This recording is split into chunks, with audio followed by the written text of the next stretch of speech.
আসসালামু আলাইকুম বন্ধুরা, আসুলার কিচেনে আপনাদেরকে স্বাগত। বন্ধুরা, আজকে আমি একটা রেসিপি নিয়ে চলে এসেছি। রেসিপিটা হলো খাস্তা বিস্কুট বানাবো। তো চলুন রেসিপিটা কি কি নিয়েছি উপকরণগুলো আপনাদের। তো বন্ধুরা, আমি নিয়েছি প্রথমে ময়দা, তারপরে নিয়েছি সুজি, তারপরে নিয়েছি বেসন, সাদা তিল, গোলমরিচের গুঁড়ো, দুটো ডিম, চিনিটা মিক্সচারে মিক্সড করে নিয়েছি, কালো জিরে, মৌরি। তো বন্ধুরা চলুন আর কথা না বাড়িয়ে আমি রেসিপিটা শুরু করি। তো চলুন বন্ধুরা, ডিমটা আমি আগে ফাটিয়ে নিই। ডিমটা ফাটিয়ে নিয়ে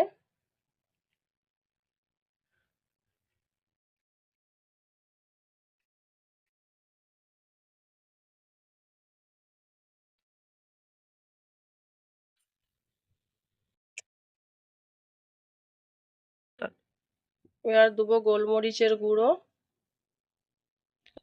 লবণ দেবো না, এবারে ফাটিয়ে নেবো ডিমটা। লবণ দিলে পাস্তাটা মুচমুচে হবে না। কিছুক্ষণ ধরে ফাটিয়ে নেবো ডিমটা, ফেটিয়ে নিয়ে তারপরে বন্ধুরা ডিমটা বেশ কিছুক্ষণ ফাটিয়ে নিয়েছি, এবার ডিমটা রেখে দেবো। বন্ধুরা এবারে ময়দাটা মেখে নেবো।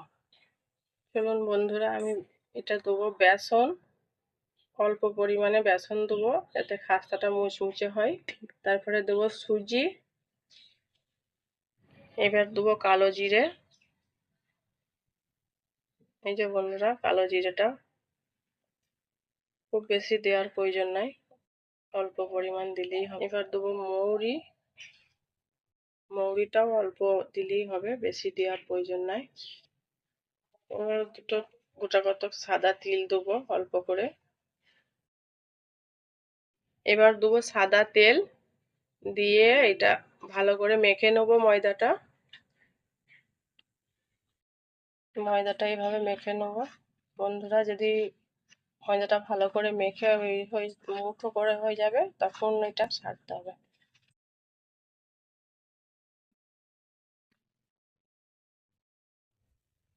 বন্ধুরা, ময়দাটা আমার মাখা হয়ে গেছে।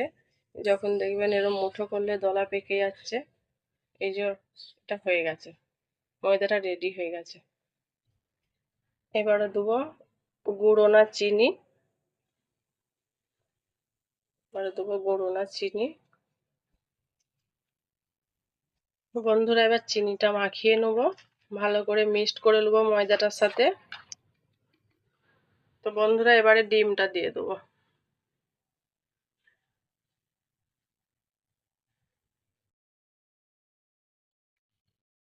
দিয়ে হাত দিয়ে মাখিয়ে নেবো। তো বন্ধুরা, আমার আটাটা মাখা হয়ে গেছে, ডোটা তৈরি করে নিয়েছি, ময়দার ডোটা। এবারে উপর দিয়ে একটু সাদা তেল দিয়ে 10 মিনিট ঢাকা দিয়ে রেখে দেবো। মজাদার একটা রেসিপি, মুচমুচে খাস্তা রেখে। বন্ধুরা চলুন, ময়দার ডোটা রেডি হয়ে গেছে, এবার লেচি কেটে। দেখুন বন্ধুরা, কত সুন্দর হয়েছে এটা ডোটা, ময়দার ডোটা। তো এটা এবারে ভালো করে মাখিয়ে লেচি কেটে নেবো। তুলে নিয়ে ময়দাটা গোল করে নেবো, দিয়ে বন্ধুরা লেচি কেটে নেবো।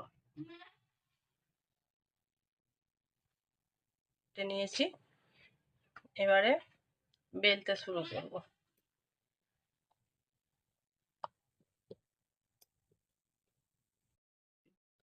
বন্ধুরা, এবারে আমি এটা সাদা তেল দিয়ে বেলে নেবো।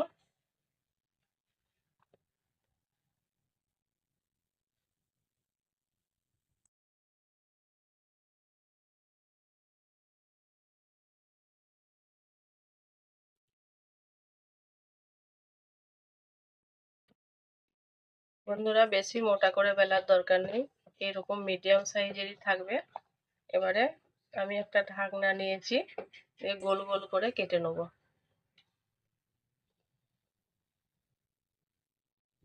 এরকম করে সবগুলোই কেটে নেবো বন্ধুরা। বন্ধুরা এই উপরের লেয়ারটা তুলে নেবো। আপনারা চাইলে এর থেকে বড়ও করতে পারেন। দিয়ে এর উপরে দুটো করে তিল দিয়ে দেবো।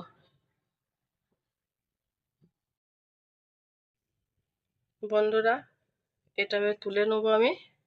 বেলা হয়ে গেছে, সব এটা খাস্তাটা রেডি হয়ে গেছে। একটু তিলটা বেশি করে দিলে বন্ধুরা খেতে ভালো লাগবে, চায়ের সাথে তো মুচমুচে করে।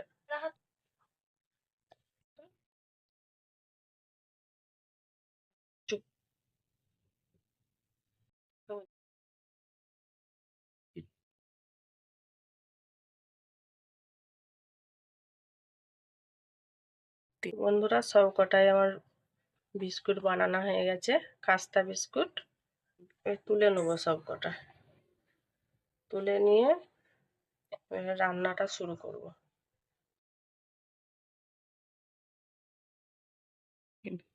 বন্ধুরা এই যে আমার খাস্তা বিস্কুট বেলা হয়ে গেছে, এই যে দেখুন। এবারে ভেজে নেবো। কড়াই সাদা তেল দিয়ে দেবো। বন্ধুরা তেল গরম হয়ে গেছে,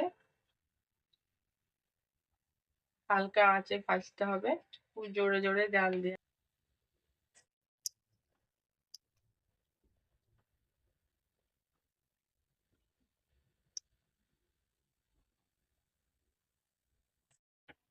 বন্ধুরা আমি এবারে এটা হালকা করে এইটা ওই উল্টো পিঠটা উল্টে দেবো।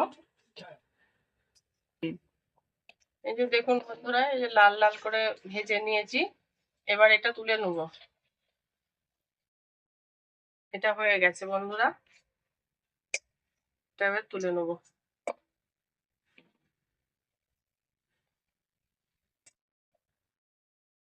এরকম লাল লাল করে ভেজে নিতে হবে হালকা আঁচে। এবার তুলে নেব, হয়ে গেছে।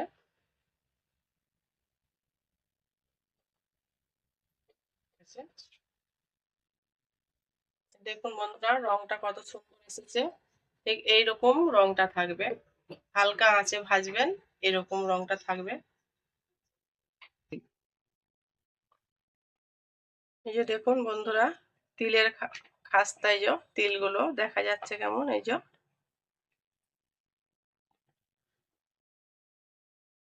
এটা খেতেও যেমন ভালো লাগে, খুব সুস্বাদু একটা রেসিপি, বাড়িতে আপনারা বানিয়ে খাবেন। এই যে দেখুন বন্ধুরা আমার খাস্তা বিস্কুটগুলো ভাজা হয়ে গেছে, কত সুন্দর মুচমুচে করে ভেজেছি। এরকম বাড়িতে বানাবেন আপনারাও, খেতে খুব সুন্দর লাগবে। দেখুন ভাঙছি কিরকম ভেঙে যাচ্ছে। এগুলো বাড়িতে বানিয়ে রাখাও যাবে চায়ের সাথে সন্ধ্যেবেলা খাওয়ার জন্য। তো বন্ধুরা আমার রেসিপি যদি আপনাদের ভালো লেগে থাকে তাহলে ভিডিওতে একটা লাইক, সাবস্ক্রাইব ও কমেন্ট করবেন। দেখা হচ্ছে পরের ভিডিওতে। ভালো থাকবেন, সুস্থ থাকবেন।